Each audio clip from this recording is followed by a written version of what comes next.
go. Jaya Radha Madhava Kunja Bihari.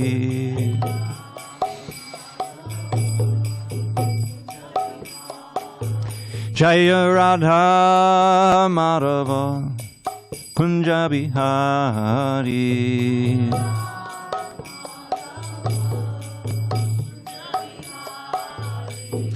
Gopi Jana Vallabha Girivardhari.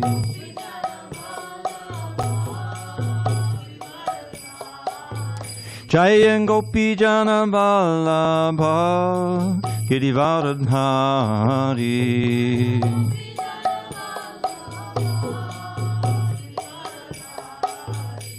Yashodanandana Braja Jana Ranjana.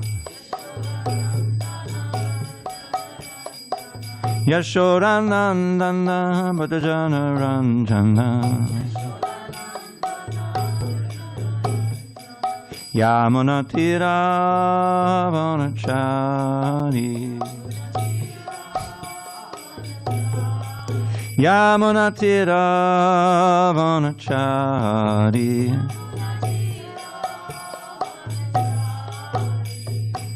Hare Krishna, Hare Krishna, Krishna Krishna, Hare Hare, Hare Rama, Hare Rama, Rama Rama, Hare Hare.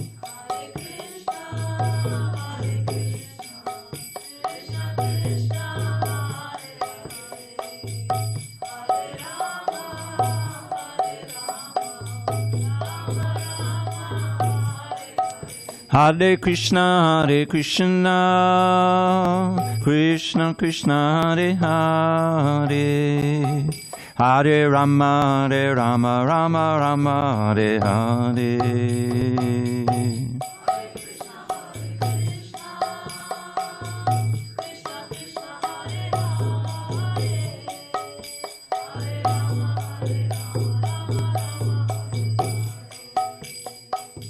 Hare Krishna, Hare Krishna, Krishna Krishna, Hare Hare, Hare Rama, Hare Rama, Rama Rama, Hare Hare.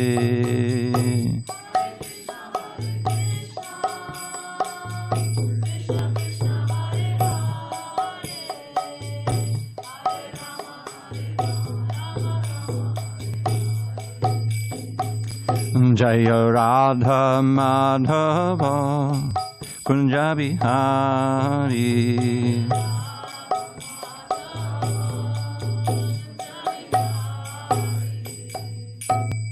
Jaya Om Vishnupad Paramahansa Paravajikacharya Ashtotartha Shri Srimad, His Divine Grace Srila A.C. Bhaktivedanta Swami Prabhupada Ki Jai. ISKCON BBT Founder Acharya Srila Prabhupada Ki Jai.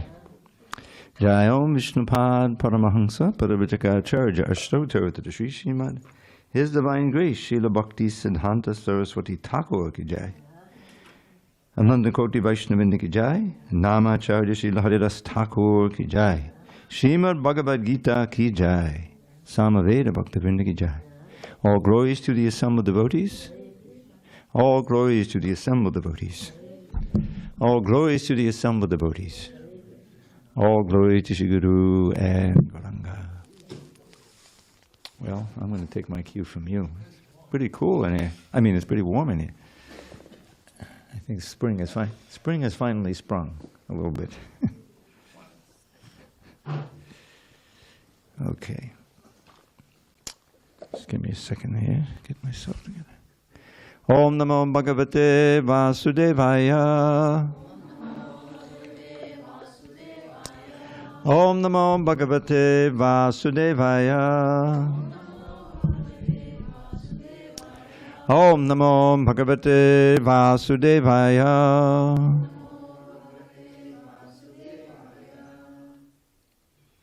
On this 22nd day of April 2025 in San Diego, we're reading from Srimad Bhagavad Gita as it is, translation and commentary by His Divine Grace A.C. Bhaktivedanta Swami Prabhupada. And we are in chapter 2, Contents of the Gita summarized, page number 133, text 69 at the bottom. Okay. Ya nisha sarvabhutanam tasyam jagarti sangyami yasyam jagrati bhutani sa nisha pashyito munehi ya nisha sarvabhutanam tasyang jagarti sangyami yasyam jagrati bhutani sa nisha pashyito munehi ya nisha sarvabhutanam tasyam jagarti sangyami yasyam jagrati bhutani sa nisha pashyito munehi ya nisha sarvabhutanam tasyam jagarti sangyami yasyam jagrati bhutani sa nisha pashyito munehi. Okay, who wants to jump in? Go ahead. Yeah, go ahead. Ya nisha sarvabhutanam tasyam jagrati sangyami yasyam jagrati bhutani sa nisha pashyito mune. Ya nisha sarvabhutanam tasyam jagrati sangyami yasyam jagrati bhutani sa nisha pashyito mune. Okay, who wants to go? Jump in. Ya nisha sarvabhutanam tasyam jagrati sangyami yasyam jagrati bhutani sa nisha pashyito mune. Ladies. Ya nisha sarvabhutanam tasyam jagrati sangyami yasyam jagrati bhutani sa nisha pashyito mune. Ya nisha sarvabhutanam yasyam jagrati sangyami yasyam jagrati bhutani sa nisha pashyito mune. Ya nisha sarvabhutanam tasyam jagrati sangyami yasyam jagrati bhutani sa nisha pashyito mune. Bhakta Chad. Uh-oh, he's not here. I hope he's okay. Huh? Yeah, maybe he's en route. Okay, we won't worry. And word by words. Ya, I'll ask him. Okay, I'll just read him. Ya, what? Nisha is night. Sarva, all. Bhutanam, of living entities. Tasyam, in that. Jagarti is wakeful. Sangyami, the self-controlled. Yasyam, in which. Jagrati are awake. Bhutani, all being. Sa, that is. Nisha, night. Pashyitaha, for the introspective. Munehi, sage. Okay. This is the world of dualities. Now it's too cold for me. I think you're making me cold. I'm looking at her. She's all wrapped up. I'm just kidding. This is the dualities of this material world. Never just right. And if it's just right, next moment it'll be wrong. All right. Sorry, since I'm on camera, I have to Okay. All right. Translation. What is night for all beings is the time of awakening for the self-controlled. And the time of awakening for all beings is night for the introspective sage. Purport. There are two classes of intelligent men. One is intelligent in material activities for sense gratification, and the other is introspective and awake to the cultivation of self-realization. Activities of the introspective sage or thoughtful man are night for persons materially absorbed. Materialistic persons remain asleep in such a night due to their ignorance of self-realization. The introspective sage remains alert in the night of the materialistic men. The sage feels transcendental pleasure in the gradual advancement of spiritual culture, whereas the man in materialistic activities, being asleep to self-realization, dreams of varieties of sense pleasure, feeling sometimes happy and sometimes distressed in his sleeping condition. The introspective man is always indifferent to materialistic happiness and distress. He goes on with his self-realization activities undisturbed by material reactions. Om Jnana Timirandasya Jnanandana Salakaya Chakshu Unmilitam Mena Tasmai Shri Gurave Namaha. I was born in the darkest of ignorance, but my spiritual majesty, the Prabhupada, opened my eyes with the torchlight of knowledge. I offer my humble obeisance unto him and all members of Shri Parampara. And that verse itself is a commentary on this verse. Om Jnana Timirandasya. So, this is Krishna's describing the distinction, very clear distinction between those who are, oh, Hare Krishna. You can sit on a bench over there. Very, very comfortable. I want to make sure he's comfortable. So this is the one of many verses you'll find in the Shastra, Bhagavad Gita, Srimad Bhagavatam, contrasting the consciousness of one who is spiritually awake, and meaning that they have a mission in life, which is to realize themselves and their relationship with God, and to live in that relationship. And this knowledge that's coming is often compared to light. There's one famous verse that became the motto for Back to Godhead magazine. By the way, we have a regular magazine that comes out. I worked on it for years. Used to be a monthly, now it's a bi-monthly. And Prabhupada began his publishing career with that magazine in India. He would publish it with great effort on his own, proofread it, everything, write most of the articles, not all of them. And then he would go on the street and distribute them, believe it or not, in Delhi and in Vrindavan, everywhere. So then what did he call it? Back to Godhead magazine. And the motto of the magazine is, Krishna is like the sun, ignorance is like darkness. Wherever there's Krishna, there cannot be any darkness. And this is Krishna Surya Sama, Maya Hoy Andhakar, Yahan Krishna Tahanahi Mahi Adhikar. That's the Bengali. It's in the Chaitanya Charitamrita. So this idea of like waking up to the light of spiritual knowledge is very important to kind of introspect and see how we can do that. And most of us in this room didn't grow up in Krishna consciousness. I know I didn't. And looking back on that time, I realized that I never had an inkling about this kind of life. I was actually a total atheist. I like to bring this up. I hope no one walks out the door after I tell you this. But I was raised as an Orthodox communist. Oh yes. My father, he was a labor organizer in the 30s, and then when I grew up a little bit, and then in the evenings he would take the Das Kapital translation, it's written in German, it's the English translation, down from where he hid it up in the closet, and he would read to me and teach me about that on the kitchen table regularly.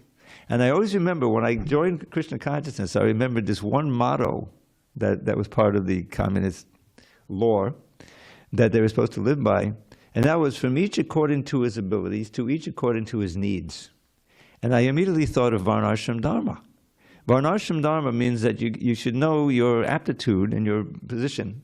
There's like 4 basic ones, manual laborer, or someone who's a businessman or a farmer, And then there's the administrators, the Kshatriyas, who are also fighters. And then there's the Brahmins, who are intellectuals, you see. And they're supposed to be the brain of society, and also the spiritual guides, you see. So this was a perverted reflection, this idea of communism. Well, it would be ideal, everybody would be taken care of. You'll work according to your aptitude, and you'll be provided for by the state, and everyone will be happy and prosperous. Didn't work out that way, because as soon as the modes of nature are such, and we just remember we had our verses, I think 60 to 62, is it 61 and 62 and 63, where Krishna described the degradation of the soul. Dhyayato vishayan pungsas sangasteshu bhajayate. Sangat sanjayate kama, kamat krodha vijayate. Krodha bhavati sammoha, sammoha smriti vibhrama, smriti brangshad buddhinasha, buddhinashat panashiti. He's describing that. It's very nice, because this is one of the verses, quite a few verses, where kind of a light bulb goes on. Yeah, I can understand how that works. So what that means is, this is 62, 63, if you want to look it up. Just a translation. While contemplating the objects of the senses, attractive object of the senses, a person develops attachment for them. And from such attachment, lust develops. And from lust, anger arises. Now we should know that this word kama means strong desire. It means sex desire, but it also means anything that you are passionate about, of getting and enjoying. So you have to contemplate it first. And this is what the whole advertising industry is about. To somehow, in the few seconds they have while you're driving past the billboard or whatever, or seeing the 1 minute long advertisement, that they're able to interest you and plant a desire in your heart. Yeah, that's pretty cool. Next time I need an X, I'll buy this brand, you see? Now you may forget that, but then when it actually comes time, even without remembering the ad, you say, yeah, those are pretty cool, I think, and you'll buy them, So that's psychology, right? So now, but here he's describing how if you allow yourself to get too much involved in meditating the object of the senses and developing desire, and you'll develop attachment and then lust, and when you try to enjoy it, there's always a limit. In our material bodies, we're obviously limited. They're limited by time, right?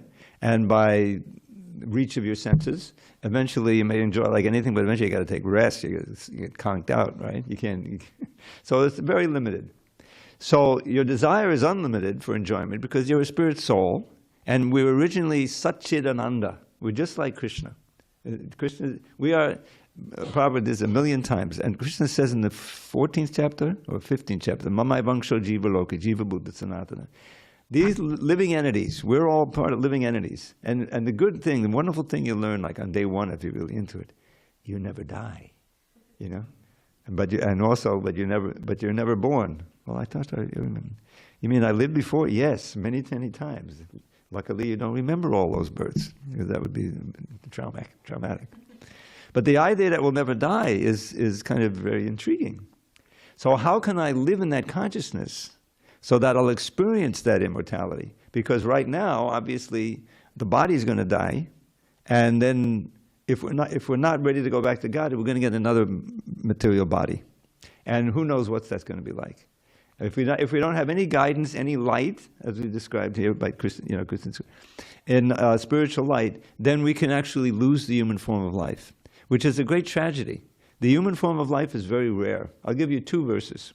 This one, Krishna speaks this one, and he says, and he compares this human body to a boat, a very good boat to cross over the ocean of birth and death. It's an ocean, very dangerous, So he says, Nirdeha madhyam sulabam sudurlabam plavam sukalpam gurukarna dharam mayanukuryena basviteditam puman bhavabdin nataret sa atmaha. He doesn't even know the meaning, but he's getting So here, Nira is short for Nara, means human being. Deham is body. The human body is, Adyam means very nicely suited. It's filled with everything you need, Adyam. And then he has a play on words, Sulabam, Sudurlabam. Now those are opposites. Sulabam means easily attained, and Sulabam means very difficultly attained. How can they be both? Sulabam here means that you automatically get it. In other words, every soul eventually comes to the human form of life. Unfortunately, most of them misuse the human form and then go back down into the lower species, come back up again. So it's sulabham in that regard, but it's sudurlabham in the sense that it's very rare. You know, just in a lawn, if you can find a lawn, most of them are astroturf, but you may find a lawn out here. You go down to the library, I think they have real grass. There's millions of little blades of grass, and each one of them is another living entity. Now, what kind of life is that? Not much, right? And the best part about it is short. You're not going to live that long. They'll mow the lawn, and then you go up a little bit, and eventually it may take a long, long time to come back to the human form. So Krishna is saying here, don't waste it. You have this material world of birth, death, old age, and disease. It's like an ocean. It's very dangerous and hazardous, and we want to cross over it and get to the promised land where there's no more, drowning in the ocean. So Nirdayam Sulabham Sudurlabham, Plavam, that's the boat, Sukalpam, very nicely constructed, perfectly suited. You have everything you need. You got the ears, mostly the brain and intelligence. Plavam Sukalpam, and now, but you need a guide, you need a captain for the ship. Guru Karnadaram, the self-realized soul, the Acharya, the spiritual master. Very important. Now, what about the favorable winds? No motors here. This is all just one of these sailboats, from the 1890s and everything. So, where's the winds? Krishna says, Maya Nukuli Asyana Basritedam. The words I'm speaking through the Shastra, especially obviously Bhagavad Gita, but even the words in, all the words in the Srimad Bhagavatam, he also appears there in the 11th canto. There's an Uddhava Gita also, which expands on many themes of the Bhagavad Gita. So Krishna is speaking, either directly or through his representatives and through the Shastra. Those are the favorable winds that can take that boat across the ocean to the what? The promised land, paradise. No more birth, no more death. So then, the last line is kind of sobering. Puman bhavabdim natare sa atmaha. That human being that doesn't utilize this boat of the human form to cross over is committing spiritual suicide. Atmaha. You can't kill yourself, but you can, waste a lot of time. So that's it. And then there's one more boat. This is a great boat. There's actually two more boats. I'll give you one that's not so common. This is in canto 12 of the Srimad Bhagavatam. That's the final canto. It's in chapter 4, which is all about different varieties of annihilation. It's a pretty sobering chapter, Universal annihilation, where everything is destroyed. We emerge into the body of Mahavishnu for millions of years. Luckily, we're not awake. We're not having dreams or anything. We're suspended. That's the whole story. And others, and even our own personal annihilation. Death is one of it. So at the end of the chapter is a very uplifting verse. In other words, a kind of a contrast to all of the sobering descriptions of annihilation. And here's that verse. Sangsara sindham, again, the boat, go across the ocean. Sindhu is an ocean. Sangsara sindhamati dusta namutti teshur. Nanyak plavo bhagavatak purushottamasya. Lila kata rasanisheva namunta antarena pungso bhaved vivada dukkha dabardi tasya. Now it's interesting, in this one verse, he has the analogy of the world to an ocean full of miseries and dangers. Or a forest fire. Take your pick. Which one? Do you like drowning in the ocean, or you rather burn in the forest fire? So that's another analogy. So here's the meaning of this. For those who are in the ocean of birth and death, which is all of us, samsara sindham, ati dustaram, which is very difficult to cross over. For those who are eager to cross over it, now that's not everybody. They don't even know they're in the ocean. But those who are eager but to just cross over the difficult to cross over ocean, he said, Nanak pavo, there's no other boat. Nanak bhagavatak purushosamasyak lila katavasanishevanam. To develop the taste of drinking the rasa, of the nectar of the katha about Krishna's lila, his pastimes. Now Prabhupada worked really hard to give us the Krishna book. He was working on the Bhagavatam, like on the Bhagavad Gita. The Bhagavatam is much longer, but it's the same format. You get the original Devanagari. You can see beautiful letters, but hardly anyone can read them. You can read them, barely. Those who are raised. It's also the same Hindi letters. But then he transliteration, so you can chant it and hear it, word by word meanings, and translation purport. That's the format. Very thorough. But he saw that the movement was starting. This was in 1970 or so. And the movement was expanding. The devotees were chanting like anything, blissing out, on the street, and deities were coming. So he said, they don't know much about Krishna's pastimes. They're enjoying, they're becoming purified and ecstatic, but they really should appreciate, So he stopped the formal Bhagavatam and he dictated what he called in other books, so summary study, which means a running translation and running commentary, but not as official as this. And so that Krishna book is available, and it came out, and it's so enlivening. I mean, then you hear, details of Krishna's childhood pastimes and what's going on in Vrindavan, and how his mother is binding him, and all the different beautiful pastimes. And illustrations. He was so eager. He had some painters. Jadharani was there in Purkit, These artists, I knew all of them who painted these paintings. So that's what this verse is about. It says, for those who are suffering in this ocean of birth and death, but who really want to cross over it, there's no other boat. Now, I just said there is another boat. The body is another boat, but here's Krishna speaking this. There's no other boat than cultivating, the cultivation of the taste for hearing about Krishna's Leela and pastimes. And Prabhupada facilitated that. So, if you could scrape up a few dollars, you can buy the Krishna book.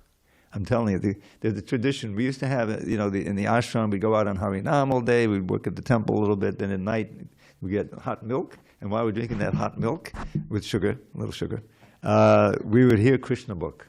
And then we would take rest, and sometimes we'd dream of Krishna like that, and get up in the morning, Hare Krishna, Hare Krishna. That's the ashram life Prabhupada gave us, ideal, So you can still do that. I mean, there's no law against it. You have Krishna book, you read it, your family or to yourself. And then you may actually think of Krishna when you're dreaming. Very auspicious. So back to the verse that we read. So he's talking about the contrast between those who are spiritually awake and those who are just materialists. What is night for all beings? Now, I have to give this one kind of daily illustration I would get. I've lived in this little apartment I have, which is sponsored by the BBT, because I hadn't needed an office and everything, for 25 years now. We came here in 2000, my friend Gangeya and me, and we lived elsewhere, and then we lived there. So he went to Tucson. He was able to get a house there. He's been there since 2004. But the character of this place is different than it was before the pandemic. It changed. And it was just a party place. There were no little children. You didn't see any little children running around, except one who was the son of a devotee who lived right below me. Not son, I'm sorry, the daughter, this little girl. I know you remember Mohan. Mohan Vilas was? No, not Mohan. Vishnu, not, the Pujari. He was the head Pujari for a while. Mohan. One of his names is Mohan. So anyway, so what was it? It was just a whole lot of young people in their early 20s. Some were in college. Most of them had jobs, they're getting, and it was just parties all the time. So I would, as I do now, I would get up early, 3:30, now I get up even earlier, and I'd go to Mangalartik at 4:15, say. And at that time, I would hear they're just finishing up their parties that they partied all night. And, when I would come back, they were all conked out, and at 7 o'clock I would come back earlier. So it was an illustration of this, yes. I'm awake and I'm coming, and they're all just conking out, So we want to stay awake. We want to be those who are self-controlled. So the time of awakening. Did they keep you up all night? No, I had cotton, and I had also noise canceling earplugs. And there was one of the rooms of the apartments was in the back. It wasn't on Hornblende, so that it was quiet. But then after the pandemic, it sobered everyone up a little bit. Not so many parties. I swear, it's not like that anymore. So there's various silver linings to that. I mean, I know it was traumatic.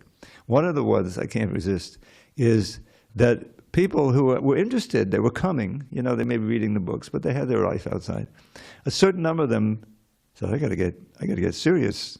I mean, I got to wear this mask when I go to the shopping in Bonds now because someone might breathe on me. Whoa, it's a real thing. And then you read about so many people dying here and there and everything. Maybe they got something going on. I'm going to check it out, So we made a bunch of devotees, some of whom are here. There's Govardhan joined at that time, and Dvijamani joined. They're both stalwarts here, you know, and some others. So but we shouldn't need that. We should say, yes, this is life. This is real life. We're all getting older, disease and old age and death.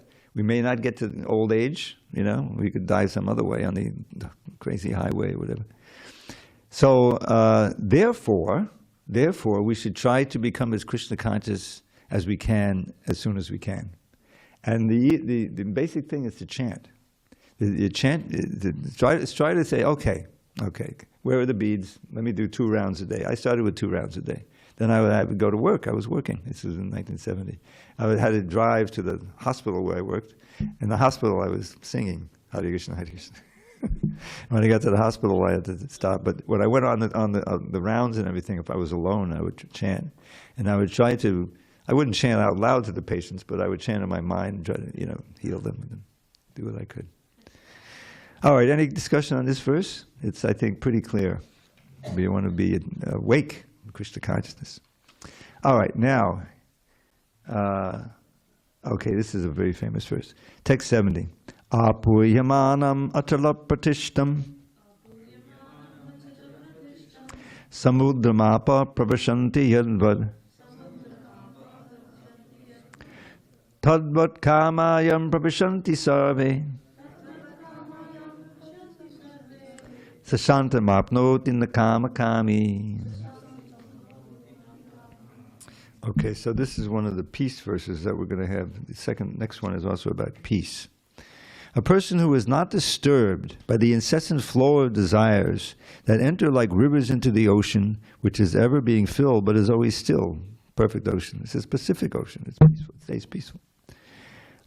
Can alone achieve peace, not the man who strives to satisfy such desires. Purport. Although the vast ocean is always filled with water, it is always, especially during the rainy season, being filled with much more water. But the ocean remains the same. Steady. It is not agitated, nor does it cross beyond the limit of its brink. That is also true of a person fixed in Krishna consciousness. As long as one has the material body, the demands of the body for sense gratification will continue. The devotee, however, is not disturbed by such desires because of his fullness. A Krishna conscious man is not, by the way, when he uses the word man, he means human being, just, you know, man and women. A Krishna conscious man is not in need of anything because the Lord fulfills all his material necessities. Therefore, he's like the ocean, always full in himself. Desires may come to him like the waters of the rivers that flow into the ocean, but he is steady in his activities and he is not even slightly disturbed by desires for sense gratification. That is the proof of a Krishna conscious man, one who has lost all inclinations for material sense gratification, although the desires are present. Because he remains satisfied in the transcendental loving service of the Lord, he can remain steady like the ocean and therefore enjoy full peace. Others, however, who want to fulfill desires even up to the limit of liberation, what to speak of material success, never attain peace. The fruit of workers, the salvationists, and also the yogis who are after mystic powers are all unhappy because of unfulfilled desires. But the person in Krishna consciousness is happy in the service of the Lord, and he has no desires to be fulfilled. In fact, he does not even desire liberation from the so-called material bondage. The devotees of Krishna have no material desires, and therefore they are in perfect peace. Now, one thing I'd like to share with you on this verse, because for a long time I couldn't quite understand how, you know, these desires are all flowing in, but somehow you remain peaceful. I think what's actually meant is that the desires flowing in means that what would ordinarily attract your attention to try to enjoy, that may be there, but it's no longer firing up any desire in your heart. You see, because you're from moment to moment, you're conscious of Krishna, of the relation with Krishna, and that just being conscious of him is the basic service. He's reciprocating with you, if you're really able to do that. And that's also why so much of the Bhagavad Gita and also Srimad Bhagavatam you find, how can we see Krishna in the world and in our daily lives? If we're not, we're not fully realized yet, but we want to try to increase our remembrance of Krishna. So he helps. In the chapter 7, he's going to give us, famous Rasoham Apsukontaya Prabhasmi Shashisuriyo Pranabhak Sava Vedeshu Shabdake Purushangdashu. I am the taste of water. I am the light of the sun and the moon. I am the syllable Om in the Vedic mantras. I am the ability in man. And he goes through, I am the fragrance of the earth, like that. So all of the senses are covered. So therefore, someone who remembers these verses, oh, the sun is up, oh, that's Krishna. Now how is it Krishna? Because it is his energy. He is the one, providing the energy that the sun god is giving and so forth. And so everything here, even in this room, we see, of course, it has a special ability to remind us of Krishna because it's dedicated to Krishna. Sometimes I'm chanting in the corner there. I usually chant in the corner. And we don't have so many devotees chanting. And after a while, it's just me chanting alone all the time. And the Tulsi is there. But I look around and I see, these walls, this paint, these frames, everything that I see, which is made of matter after all. But it's blessed because it's all in the service of Krishna. And so you can kind of see it, what it would be like if it's in the spiritual world. In the spiritual world, nothing is inanimate. The water is completely fully conscious. The earth, the trees, everything. So just you just imagine. I'm projecting, of course, that these this hundi, what is called the hundi, this thing that that's a very content hundi because it's accumulating Lakshmi in there, but it's all for Krishna. What about these wonderful, squares of marble? How happy they must be to be, trampled by the lotus feet of the devotees, They're getting so much mercy, What to speak of Tulsi sitting there? Of course, now we have a picture a lot of times, but the Tulsi, she's personification of pure devotion. And if you serve her, if you just go around and around, you get free of all karma, And we have this prayer, it's a very advanced prayer. That please give me your mercy, let me live in Vrindavan so that I can always see Radha and Krishna's pastimes. We sing it every morning. So if you get into the mood of that and you realize the great value of everything here, there's a Hare Krishna mantra prayed there, then it's a very blessed place. You can take shelter, your mind is peaceful. And even if you may go out and there's something that would ordinarily attract your senses, and everything, but you say Hare Krishna, Krishna Krishna, Hare. That completely cuts it off, and you're fully satisfied. And that's really peaceful, And even I've been around for a long time, for over 50 years with this, and I've been at the bedside of many devotees who passed, and there's nothing more auspicious than to have devotees around you chanting Hare Krishna as you're breathing your last. And it's best, I worked in the hospital and. Of course, I would go up on the floors, and I was the guy with the oxygen, so I'd see people in a lot of distress. I saw a lot of people die, but it's a very difficult experience because they don't know, what's happening. It's like they have no idea. It's so frightening. And as it's explained in the Shastra, sometimes you see creatures coming to pull you down to the other place. So it can be very traumatic. But devotees I've seen very peacefully pass, very peacefully. They're thinking of Krishna. There was one devotee here, you remember, Radhanath Das. You remember Radhanath? Maybe it was before your time. But we had a devotee, there's a very, very famous Radhanath Swami, but this is Radhanath Das. And I knew him in Miami before he came here. He had some progressive nerve disease that he would, he was in a wheelchair, but he would go out every day to the parking lots and distribute books. Yeah, he was amazing. What, did he live like a lawn sometime? Yeah, he lived across the street. He had a place across the street. Anyway, so something happened. He went into the hospital, and the blessed Rajendra Nandan Prabhu, he would say, go every day to see him and spend hours, reading to him and everything. I would visit, I couldn't. So then there came a point where they told him, you're not terminal here, but you're going to have to stay on this machine. You'll have to have this machine at home, the breathing machine and everything, So he said, no, forget that, And he called me up, he was able to use his phone and said, I'm gonna, let it expire. So he invited me to come with others and chant at his bedside. So he said, how about Friday? I said, no, I can't do Friday because I'm going to Latra. I used to travel Latra. How about Thursday? He said, okay, we'll do it Thursday. So I remember we went there. A lot of devotees were in the room. He was very popular. In fact, our own Balaram, Balaram is one of the main leaders here now. This was, he had just joined, and he was very young. He joined at 18, so I don't think he was 20 years old yet. His mother also joined. They got a book from him in the parking lot. You remember that? But yeah.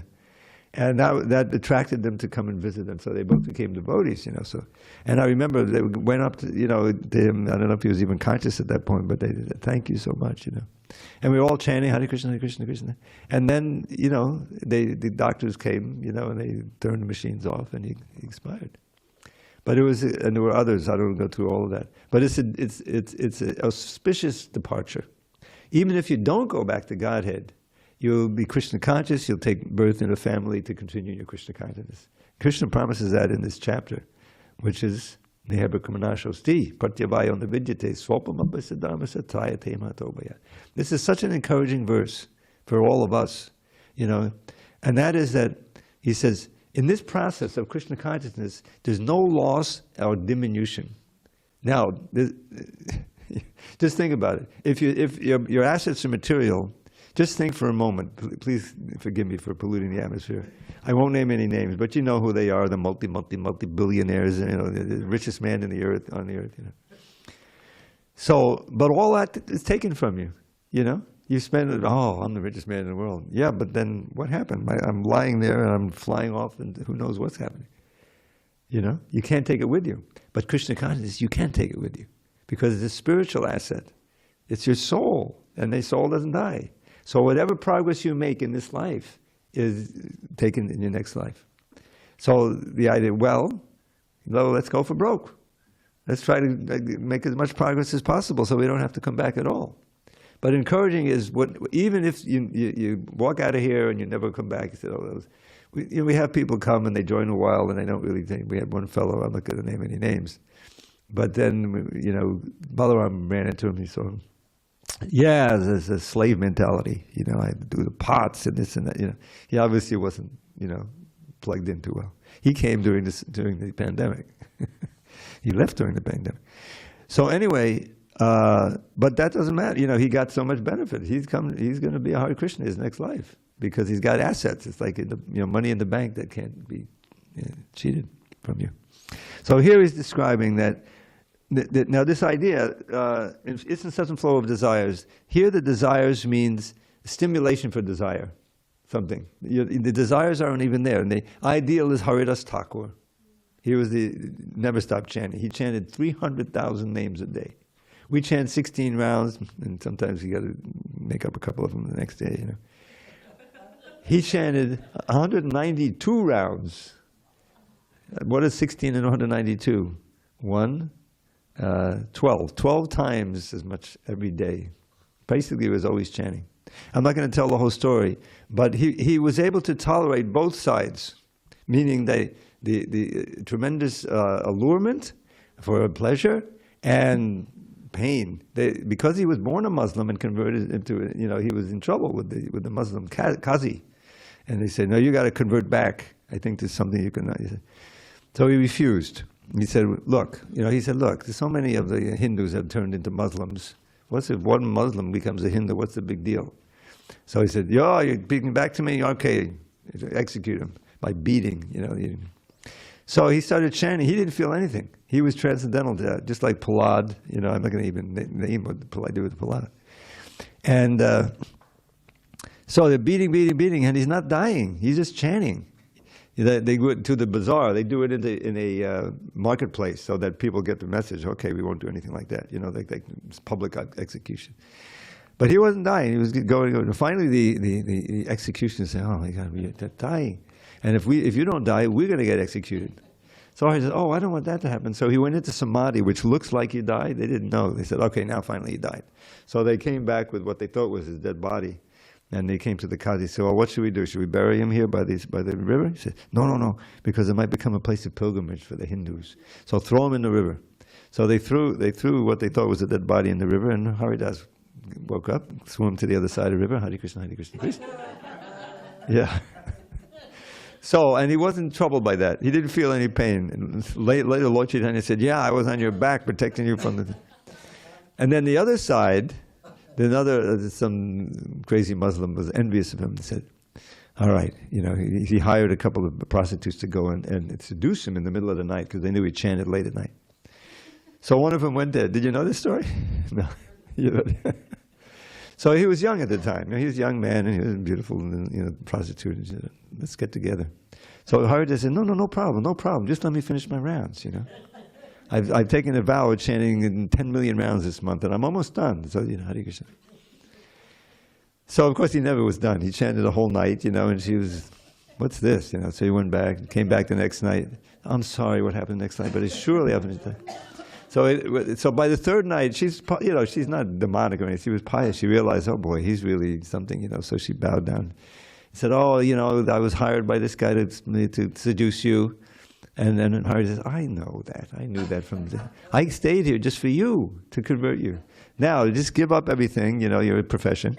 And you can have this hut that I have, because I'm going, So she did, and she was just chanting. She became famous devotee, and people would come and give her bags of rice. She didn't have to work.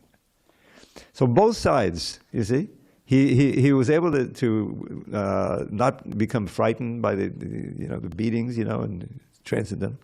And on the other side, he's really peaceful. Totally peaceful. So this is this piece is here, and here it says so many desires may come in, stimuli. But if you're like oceanic, you're peaceful, you're with Krishna consciousness, they don't bother you. You see, apuyaman machala pratishtam, just like an ocean, just like the Pacific Ocean. Pacific means peaceful. Kama, sashantim aptodi, the kama kami. Now the kama kami, that's a very kama kami, one who's always trying to satisfy lusty desires of all different varieties. How can you be peaceful? It's you can see it's impossible. And we may even recall some of our own life. So this is in the very famous verse. All right, we have time to do one more. Vihaya kaman yaksavan pumang chalati nixpraha nirmamo nadahankara tashanti adigachati. A person who has given up all desires for sense gratification, who lives free from desires, who has given up all sense of proprietorship, and is devoid of false ego, he alone can attain real peace. Purport. To become desireless means not to desire anything for sense gratification. In other words, desire for becoming Krishna conscious is actually desirelessness. To understand one's actual position as the eternal servitor of Krishna, without falsely claiming this material body to be oneself, and without falsely claiming proprietorship over anything in the world, is the perfect stage of Krishna consciousness. One who is situated in this perfect stage knows that because Krishna is the proprietor of everything, everything must be used for the satisfaction of Krishna. Now this next sentence, I'm going to come back to this as a puzzle. Now, in this version, I made the correction, but they're not going to let me make the correction. So what it said before was, Arjuna did not want to fight for his own sense satisfaction. But when he became fully Krishna conscious, he fought because Krishna wanted him to fight. So as you see, you're reading there, Arjuna wanted to satisfy his own senses by not fighting. And if you read chapter 1, you'll see that was the whole point. And even in this chapter, back in text 39, the purport is very distinctly said there, that for him, not killing Bhishma and not killing his beloved Dronacharya teacher and others, that was sense gratification, seeing them alive, you see? Because Krishna wanted him to fight. And he insisted, he taught him, don't worry, they're not going to die, nobody dies. They'll get better bodies. So, anyway, going on. For himself, there was no desire to fight. But for Krishna, the same Arjuna fought to his best ability. Real desirelessness is desire for the satisfaction of Krishna, not an artificial attempt to abolish desires. The living entity cannot be desireless or senseless. Sorry. But it does have to change the quality of the desires. A materially desireless person certainly knows that everything belongs to Krishna, Ishavashamidam sarvam. This is the first line of the first mantra, mantra 1 of the Isha Upanishad, which means everything belongs to Isha, to Krishna. And therefore, he does not falsely claim proprietorship over anything. This transcendental knowledge is based on self-realization, namely knowing perfectly well that every living entity is an eternal part and parcel of Krishna in spiritual identity, and that the eternal position of the living entity is therefore never on the level of Krishna or greater than him. This understanding of Krishna consciousness is the basic principle of real peace. So this peace in and of itself is not our goal. It's a byproduct. It's a byproduct of real Krishna consciousness. Just as liberation is. Liberation means liberation from birth, old age, disease, and death. So Krishna will say in chapter 13, one should always remember, janma mrityu jara vyadi dukkha doshano darshanam. When you forget those, you're in illusion, and you can easily fall into this enjoying mood.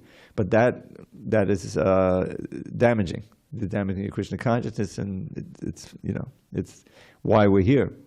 So to remember that, it can get you moving in Krishna consciousness. Okay, I'll get a liberation, I'll chant Hare Krishna. But as you progress in Krishna consciousness, you come to a state where that's not so important. Like Lord Chaitanya says, Nadanang nadanang nasundadim kapitang vajagadish kamaye mama janmani janmadishwade bhavata bhaktata hoitaki tvahi. I put it into a little poem, and that can be our poem. Wealth and women, followers, the fruits of mundane piety, liberation from this world of limitless anxiety. For me, O Lord, these common goals have not the slightest worth. Let me serve you purely now and in each future birth. And as soon as you say future birth, you're saying, I'm not even interested in liberation. You see? This is how pleasing and how fulfilling to really be connected to Krishna moment to moment in service. That's all that matters. And you're always looking how you can increase the service, variety of the service, and glorify Krishna and give the service to others, because you realize how valuable it is. The liberation is a byproduct, although that's like the main thing that the yogis are trying to find. But even that is kind of mukti kami, just like we had kama kami, to fulfill your material desires. But the desire for liberation is also a species of personal desire. And ultimately, the devotee give that up. Their only pleasure, and I'll end with this, is the little motto given by Jiva Goswami. Bhajaniya padam purusha sukhamatva swasukatvam. Means to take one's only pleasure in giving pleasure to the Supreme Personality of God, the worshipable Lord. And it's not easy to do that, because it's so often habitually self-centered. But by practice, then one can make advancement toward that and become really peaceful and happy. And that should be our goal. Thank you for listening. All glories to Srila Prabhupada. We'll convene again tomorrow. There may not be any tacos, but there'll be a class. Anyway. All glories to Prabhupada.